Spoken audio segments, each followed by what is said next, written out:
튀르키예의 지진이 일어난 걸 보면서 무슨 말씀을 나눌까 하다가 튀르키예 지진의 교훈이라고 하는 제목을 가지고 함께 말씀을 나누려고 합니다. 설교자에는 고민이 많습니다. 좋은 설교, 듣기 좋은 설교하면 참 좋겠다 그런 생각이 들어요. 그런데 제가 주일학교 다닐 때 무슨 은혜가 그렇게 깨달아진다고 아는 것이 있겠어요. 근데 고학년이 되면서 참 많은 눈물을 흘렸어요. 중학교 가가지고는 제가 조금도 거짓말 하나도 보태지 않고 6개월 동안 매 주일마다 펑펑 울었습니다.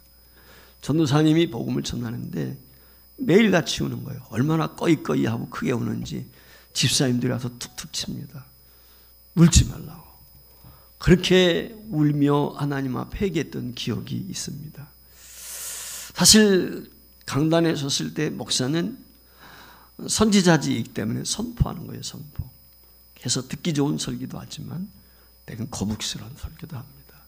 평안한 설교도 하지만 짐이 되는 그런 설교도 합니다. 한마디로 말하면 강단에 서서 설교한다는 것은 교훈과 책망과 바르게 함과 의로 교육하는 거예요. 그래서 그냥 좋은 말만 들을 수는 없어요. 그래서 때는 죄를 책망하기도 하고 때는 지적하기도 하고 여러분들이 거북스러울 수도 있는 그런 설교도 여러분들은 들을 길을 가져야 됩니다. 예수님께서 제 일성이 뭐냐? 회개하라. 천국이 가까웠다. 마태복음 4장이면 그러거든요. 그게 예수님의 제 일성이에요. 주님이 오신 목적이 그였기 때문에. 마찬가지입니다. 목사라고 하는 것도 선지자이기 때문에 선포하는 거예요. 복음을 선포. 그래서 때로는 거북스러울 수도 있고 부담이 될 수도 있지만 여러분들이 새겨 들을 때 들을 게 있는 자는 들을지어다. 아멘. 그게 복이 있는 거거든요. 주님 때나 지금이나 마찬가지라고 생각이 듭니다. 사실 근본 지구촌에 일어난 이 엄청난 지진 사건을 보면서 그런 생각이 들었어요. 한편 마음으로 무겁고 이런 시대에 우리가 어떤 신앙의 삶을 살아야 될까? 어떤 신앙의 자세를 견지해야 되나? 이런 생각을 갖게 된 것입니다. 7.8 우리는 상상을 초월할 수 없는 거거든요. 포항 지역에서 기껏 해봤자 한 5 정도 되나요? 이것밖에 안 되거든요. 이게 0.1만 올라가도요 어마어마합니다. 그러니까 포항에서 있었던 지진의 수백 배거든요. 그건 비교가 안 되는 것입니다. 그런 지진이 대한민국에 일어났다고 한번 상상을 해보세요. 그 피해가 얼마 정도 될까? 엄청난 거거든요. 지금 어제까지 통계에 의할 것 같으면 투르키예와 이 시리아에서 죽은 사망자만 2만 5천 명이 넘습니다. 그리고 투르키예만 지금 매몰되어 있는 사람들이 20만 명이 넘는다고 합니다. 그러니까 이 사람들을 빠른 시일 내에 구조하지 않으면 다 죽는 거예요. 그럼 수십만 명의 사망자가 나올 수 있다. 지금 35% 이 지진을 연구하고 한 세계 통계 내고 과학자들이 35% 이상이 10만 명 이상이 죽을 것이다 라고 지금 예측을 하고 있습니다. 그러니까 어마어마한 것이죠. 우리가 잘 아는 것처럼 2010년도 1월 12일에 IT에서 대진이 발생했습니다. 그때 당시 31만 6천 명이 죽었습니다. 그리고 이재민만 100만 명이었습니다. 그리고 한 달 뒤에 2월 27일 날 칠레에서 지진이 있었습니다. 그때도 강진이었는데요. 칠레는 지진이 자주 일어나는 나기 때문에 대비를 많이 합니다. 그런데도 500명 이상이 죽고 이재민만 200만 명이 넘었습니다. 그러니까 그 피해가 얼마나 큰지 알 수가 있거든요. 그리고 나서 1년 후에 2011년 여러분들 너무나 잘 아시는 일본 앞바다에 대지진이 있었죠. 3월 11일 날 9.0인가요? 예, 그 지진계를 때 9.0입니다. 이게 20세기 들어서 5번째 강력한 지진이었다고 합니다. 그 9.0의 지진이 발생해서 실종과 사망자만 24,500명. 그리고 여러분 아시는 것처럼 후쿠시마에 있는 제1원전소를 비롯해가지고 여러 원전들이 파괴되어지고 오늘날까지 오염수 방수하는 문제 가지고 우리들과도 갈등을 겪고 있지 않습니까? 벌써 몇십 년이 됐는데도 10몇 년이 됐는데도 지금 이런 상황이거든요. 이게 엄청난 피해를 가져오는 거예요. 제가 이걸 조사를 이렇게 좀 해보니까 1900년대에 아주 강력한 지진이 5번 있었더라고요. 9.0 이상이 되는 지진이 5번 있었는데 첫 번째가 뭐냐면 1960년도에 칠레에서 발생한 발디비아 지진입니다. 이때 지진의 강도가 9.5였어요. 이게 어느 정도인지는 우리가 상상이 초월하기 어려운데 이때 당시 1655명이 숨을 거두고 200만 명의 이재민이 생겼습니다. 그런데 칠레에서만 이렇게 된 건데 여기 쓰나미가 발생해가지고 하와이와 일본과 그리고 필리핀까지 영향을 미쳤는데 이 쓰나미로 수백 명이 또 죽었습니다. 쓰나미 때문에. 그런가 하면 두 번째 강력한 지진이 1964년 미국의 엘라스카 지역에서 있었는데 이때는 9.2였습니다. 근데 엘라스카 지역이 여러분들 아시는 것처럼 동토의 땅이잖아요. 사람이 많이 살고 있지 않는 거예요. 그래서 인명피해는 그렇게 크지 않았다는 것입니다. 그리고 세 번째 강력한 지진이 2004년도에 동남아 주민 22만 명의 사망자를 삼켜버렸던 인도양 쓰나미 사건. 이것이 규모가 3.1이었는데 이게 세 번째 강력한 지진이었다고 하는 것입니다. 지진이라고 하는 것은 이처럼 직접적으로 인명피해가 이어지는 아주 무서운 재난 중에 하나인 것입니다. 통계상에 제가 보니까 1556년도 중국의 산시성에서 지진이 발생을 했는데 그때 당시는 과학이 지금까지 좀 발달하지 못했기 때문에 진도를 그게 얼마인지 측정을 못했어요. 근데 그때 당시 몇만 명이 죽었냐? 83만 명이 죽었습니다. 지진으로 인해서. 그리고 1976년도 중국 탕샨이라고 하는 곳에 발생한 지진은 진도가 7.5였는데 이때 당시 27만 명이 죽었습니다. 그리고 2008년도에 또다시 중국 5월에 쓰촨성에서 아마 이건 여러분들이 기억하시는 분들이 있을 거예요. 일어났는데 이때 당시 8만 7천 명이 죽었습니다. 그러니까 지진이 얼마나 무서운 것인가. 역사적으로 보면 이 북미 쪽에서도 참 이 구라파 쪽에서도 마찬가지입니다. 포르투갈 수도 리스본에서 당시 지진이 일어났는데 그때가 1755년 11월 1일입니다. 이 포르투갈에서 일어난 지진이 스페인과 그리고 아프리카 북서부 일대까지 영향을 미쳤는데 이때 당시 포르투갈의 수도인 리스본의 인구가 23만 5천 명이었다고 합니다. 그런데 3분의 1이 죽었습니다. 그러니까 어마어마한 숫자죠. 첫 번째 지진이 일어나고 건물이 무너져서 많은 사람들이 지진을 피해가지고 새로 만든 항구가 있었는데 그리 갔는데 그만 항구가 다 그냥 수장돼 버렸어요. 그럴 바람에 더 많은 피해자들이 나오게 되었고요. 6개월 동안 그 지진이 일어난 11월 1일 날 지진이 일어난 이후에 6개월 동안 여진이 250회가 있었다고 합니다. 그러니까 얼마나 그들이 두려웠겠습니까? 불안하겠습니까? 우리는 조금만 흔들려도 무슨 일인가 하고 걱정을 하는데 한번 상상을 해보십시오. 이런 지진이 세계 도처에서 있단 말이죠. 자, 그러면은 이런 지진이 일어나는 모습을 보면서 자연재해를 보면서 우리는 어떤 생각을 가져야 될까라고 하는 것입니다. 먼저 저와 여러분이 기억해야 될 것은 지진은 자연재해라고 하는 것입니다. 즉 천재지변이다. 자연현상이다. 라고 하는 의식을 먼저 가져야 됩니다. 우리가 잘 알고 있는 것처럼 일본에서 대진이 일어나게 되었을 때 2011년도에 어느 목사님이 그런 얘기를 했어요. 일본이 죄가 많아서 그렇다. 우상 숭배하는 나라이기 때문이다. 그 얘기를 했다가요 몰매를 맞았어요. 우리가 우한 코로나 사건도 마찬가지였잖아요.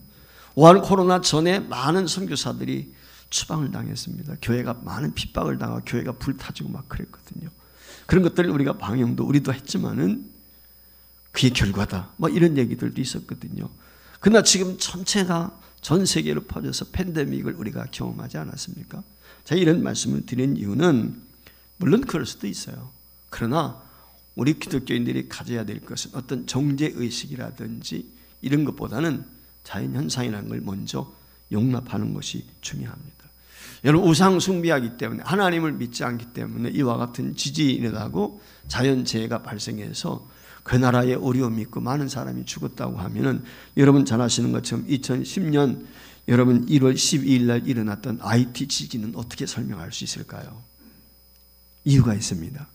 아이티라는 나라는요 90% 이상이 예수를 믿습니다. 그런데 이런 강력한 지진이 났단 말이에요. 그래서 우리가 어떻게 설명할 수 있겠습니까?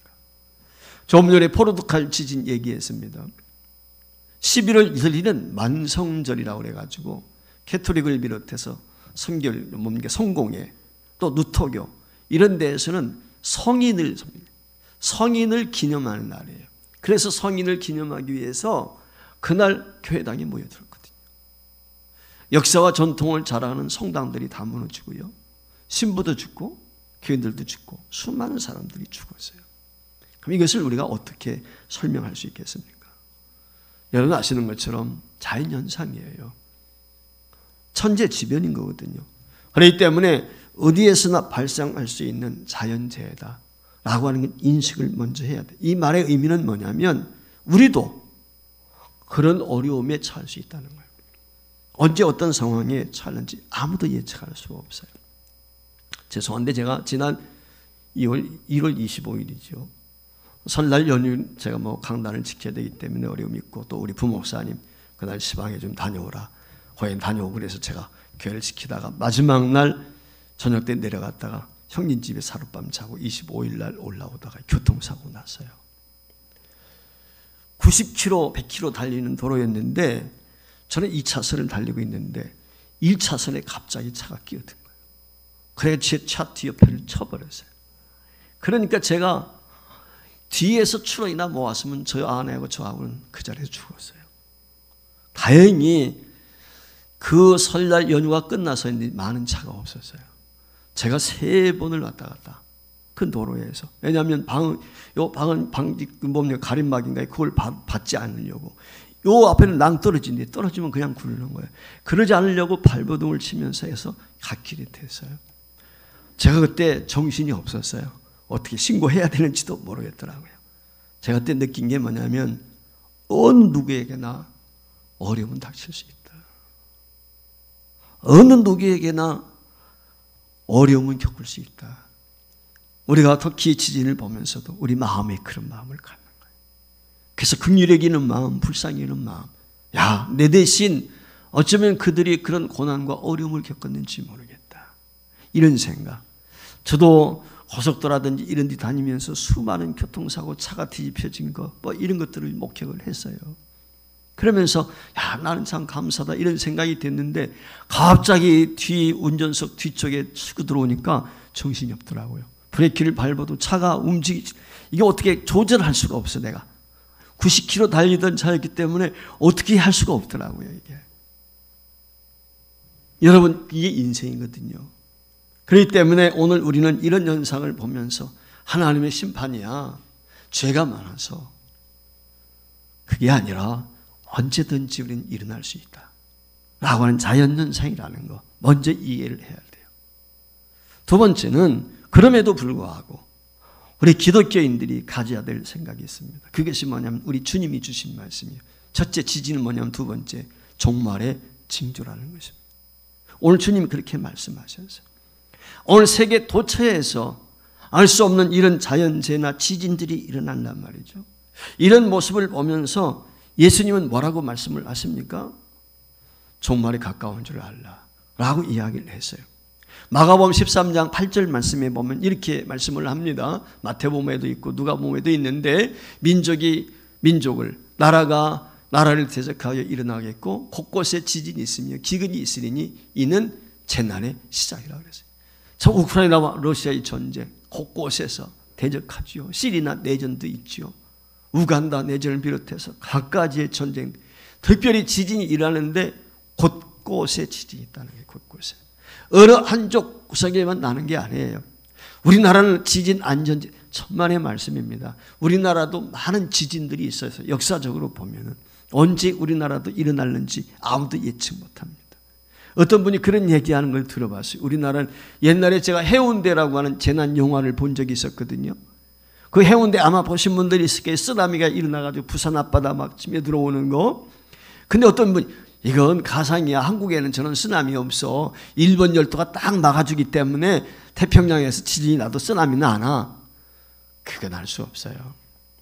여러분들 혹시 과학에 대한 책들 읽어보십니까? 여러분, 백두산 청지에는 수억 톤의 물이 담겨 있는데요. 여러분, 2050년 안에 우리 백두산이 폭발할 가능성이 100%입니다. 100%. 이게 지금 과학자들 얘기거든요. 백두산이 폭발, 용암이 분출하는 거예요. 지금 용암이 꿈틀꿈틀 자꾸 올라오고 있습니다. 올라오고. 지금 공산 지역이기 때문에 우리가 가서 검사를 못하는데, 조사를 못하지만 장백산이라고 해서 중국 쪽에서 들어가서 검사를 하는 거예요. 그런데 계속해서 용암이 차츰차츰 올라오고 있다는 거예요. 그리고 지금 수명을 2050년으로 보는 것입니다. 2050년이면 여기 그 시대까지 살 사람 많아요. 근데요, 이 백두산의 용암이 폭발하게 되면 어떻게 되는지 아십니까? 그 수억 톤의 물이 말이죠, 쏟아져 내올 때 한번 생각해 보세요. 어마어마해요. 그게 문제가 아니에요. 2년에서 3년 동안은 한반도가 폐허가 된답니다. 기온이요 2도에서 3도 떨어진대요. 그리고 그 폭발한 화산재로 인해서 이것이 어디까지 날아가느냐? 하와이까지 날아간다고 합니다. 일본, 중국에까지 영향을 미치는 거예요. 곡물을 재배할 수 없는 거예요.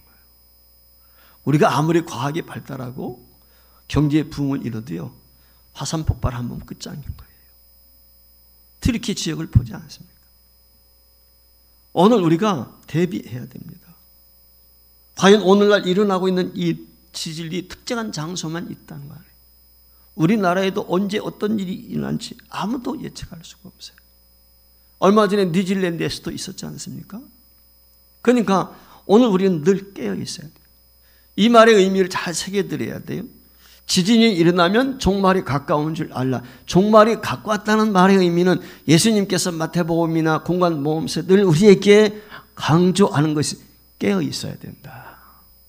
깨어 있어야 하는 거예요. 지구의 종말이 가까울수록 저와 여러분이 근신해야 된다 라고 하는 걸 우리에게 가르쳐주고 있습니다. 우리가 흔히 터키를 이야기할 때 형제의 나라다. 여기 전쟁 때 그들이 군대를 파송해서 우리를 도왔기 때문에 터키에서도 그렇게 생각을 해요. 많은 사람. 그게 대한민국 사람들 좋아합니다. 우리도 그렇지만은 그 나라를 위해서 기도해야 되겠고, 이와 같은 일들을 통해서 생명의 복음을 전하는 일에 더욱 힘써야 됩니다. 제가 김봉환 선교사님과 우리가 오랫동안 제가 관계를 가졌기 때문에 종종 통화도 하고 그러면 그래요. 하나님께서 터키를 사랑하시는데 대통령을 빨리 바꿔줬으면 좋겠다. 이게 새롭게 들어선 이 대통령이 말이죠, 철저한 무슬림주의자예요. 그래서 복음을 전하지 못하도록 하는 거예요. 그래서 그분이 그런 얘기를 들려요.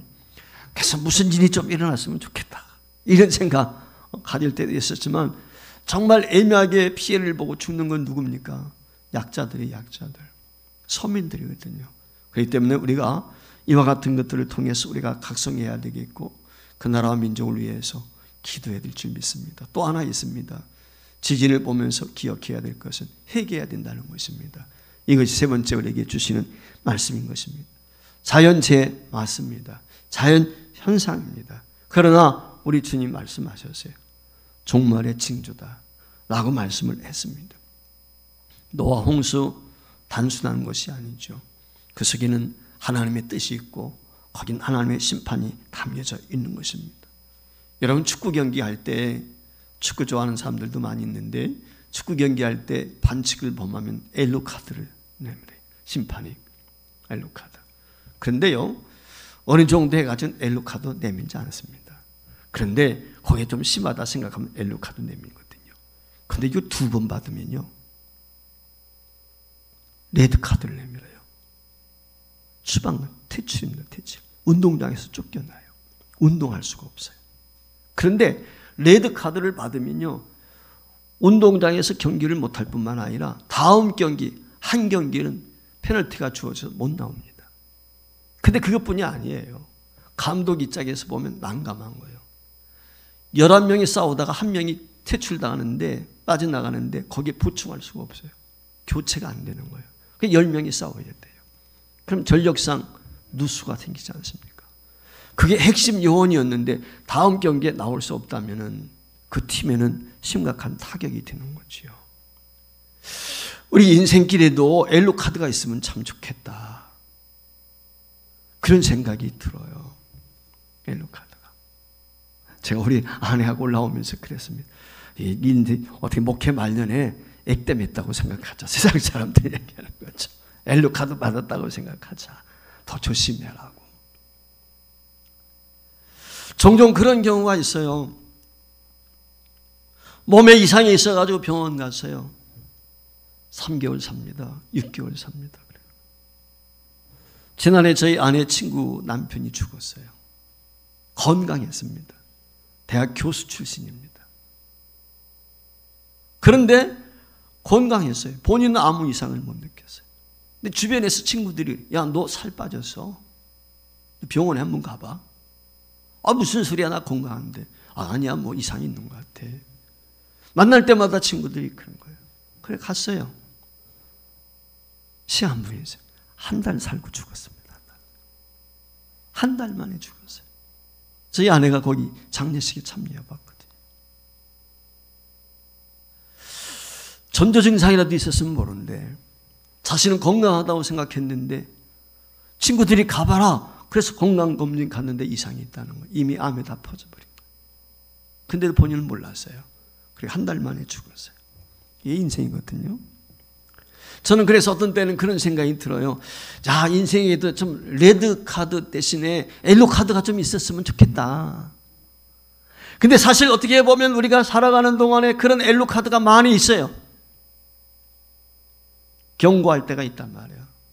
그걸 잘 새겨들면 되는데 그걸 새겨듣지 못하기 때문에 하나님께서 여러 번 우리에게 경고의 메시지를 보냈음에도 불구하고 회개하지 않으니까 끝장을 보는 거예요. 레드카드 받는 거예요.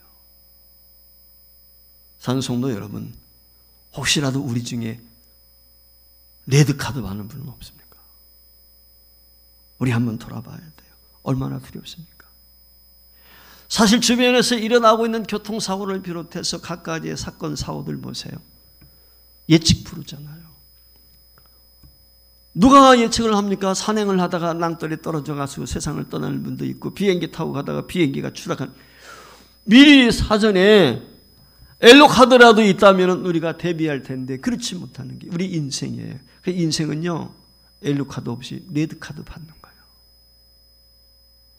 그렇기 때문에 우리 주님이 하시는 말씀이 깨어있어라, 근신하라, 준비하라, 회개하라 라고 말씀을 하는 거예요. 오늘 예수님께 와서 묻습니다. 왜 이와 같은 일들이 있습니까? 죄의 결과입니까? 저주받았습니까? 물론 그럴 수 있어요. 주님도 그렇게 말씀해요. 모든 사람이 죄를 범했으니까 의인은 하나도 없으니까. 그러나 그들이 더 많은 죄를 지었기 때문은 아니라는 것입니다. 그것이 무엇입니까? 언제든지 너희에게도 이와 같은 일들은 일어날 수 있다는 거예요. 그러니 회개하라 말씀하고 있는 거예요. 예수 믿는 성도들은 이와 같은 지구촌의 재난을 보면서 기억해야 될 것은 뭐냐? 근신하여 깨어나는 것입니다. 두 번째, 회개하는 것입니다. 이번 튀르키예 사건을 통해서 우리 교회가 도전받았으면 좋겠어요. 권사님들 새벽기도 나오세요. 내일부터. 시무권사가 돼가지고 새벽기도 안 나오면 되겠습니까? 안수 입사님들 나와야지. 그렇잖아. 기도하라고 세워준 거 아니야. 근데 쿨쿨 잠자고 있으면 어떻게 되는 거야? 도적같이 임합니다. 주의 날은. 여러분 명심하세요. 주님 앞에 섰을 때 후회하지 말아야 되잖아요. 부끄러움 당하지 말아야 되잖아요. 직분이 중요한 게 아닙니다. 제가 지난주에도 말씀을 드렸더니 직분보다 중요한 성도예요. 성도. 여러분 특별 새벽기도 앞두고 있는데 여러분들 좀 깨어나야 되지 않겠습니까? 우리가 기도해야 되지 않겠습니까? 오늘 주님께서 4절 5절에서 두 번이나 말씀합니다. 너희가 회개하지 아니하면, 뉘우치지 아니하면 너희들도 망한다는 거예요. 그들이 죄가 더 많아서 그 망대에서 무너져가지고 18명이 죽은 것이 아니다. 오늘 우리가 명심해야 될 것이 바로 이거예요. 우리는 늘 회개하는 마음을 가지고 있어야 돼요. 우리 4절 말씀을 다시 한번 보겠습니다. 실람에서 망대가 무너져 치여 죽은 18사람이 예루살렘에 거한 다른 모든 사람보다 죄가 더 있는 줄 아느냐? 너희에게 이르노니 아니라 너희도 만일 회개하지 않으면 다 이와 같이 망하리라. 이게 주님이 우리에게 주시는 경고의 메시지거든요. 만일 너희도 회개하지 않으면 다 이처럼 망한다. 사는 길은 회개하는 것밖에 없습니다. 민족이 살고 나라가 살고 가정이 살고 저와 여러분이 사는 길은 회개하는 것입니다. 우리는 늘 회개해야 돼요. 왜냐하면 우리는 육신의 몸을 입고 있기 때문에 생각이나 마음이나 행위로 짓는 죄가 너무 많아요. 거룩한 것처럼 남들이 인식하려는지 모르지만 여러분 스스로가 잘 알지 않습니까? 우리의 생각이 얼마나 추하고 부정된 것들이 있는지, 우리의 눈이 바라봐야 말 것을 바라보는지, 우리의 말하는 것이 얼마나 표독스럽고 악독한지 우리가 잘 알고 있지 않습니까? 그런 회개해야 됩니다. 그러므로 근본 지중해 지역에서 일어난 이 대지진을 보면서 비록 자연현상이지만 오늘 종말을 대비하라는 주님의 말씀을 경청하고 우리가 근신하여 깨어나야 될 것이고, 두 번째는 회개해야 되는 것입니다. 천국이 가까웠다. 회개하라. 주님의 말씀이거든요. 하버드 대학의 교수였던 헨리 라웬이라는 신부가 있습니다. 예수의 신부였는데 이분이 나중에는 모든 직을 내려놓고 카나다의 정신지체자들 있는 곳에 가서 그들을 颂들며 평생을 살았지요. 이분이 많은 책을 썼어요. 이분의 책을 우리 목사님들이 많이 좋아합니다. 왜냐하면 이분의 삶이 천주교 신부임에도 불구하고 개신교 목사 못지않게, 개신교도 못지않게 신앙생활을 잘했어요. 이분이 쓴 책 가운데 상처 입은 치유자라고 하는 아주 얄팍한 좀 책이 있습니다. 저도 이 책을 여러 번 읽었어요. 그 책 내용 가운데 보면 이런 얘기가 있어요. 한 나라에 왕자 4명이 있었는데 이 왕자들이 똑똑해. 그 왕자들이 말이죠, 전 세계에 흩어져 가지고 자기만의 특수한 어떤 과학을 좀 배워오겠다고 흩어졌어요. 그러다가 그들이 전 세계에 흩어져 가지고 배워가지고 한 곳에 모였습니다. 그래가지고 왕자들이 이야기합니다. 큰 아들, 큰 왕자가 이야기. 나는 한 조각의 생물의 뼈만 있으면 거기에 붙일 근육을 만드는 과학을 내가 배워서, 자랑스럽게 이야기하니까 둘째도 아주 가슴을 탁 펴고 자랑스럽게, 나는 뼈에 근육이 붙어 있으면 그곳에 피부와 털을 돋아나게 하는 기술을 배웠어. 그래서 그때 세 번째 아들이 이야기합니다. 왕자가, 나는 근육과 피와 털만 있으면 사지를 온전하게 만들 수 있어. 그런 기술을 내가 습득했어. 그래서요. 그랬더니 넷째가 하는 말이, 나는 사지만 완성되어 있다면 거기에 실제 움직일 수 있는 생명을 불어넣는 기술을 배웠어.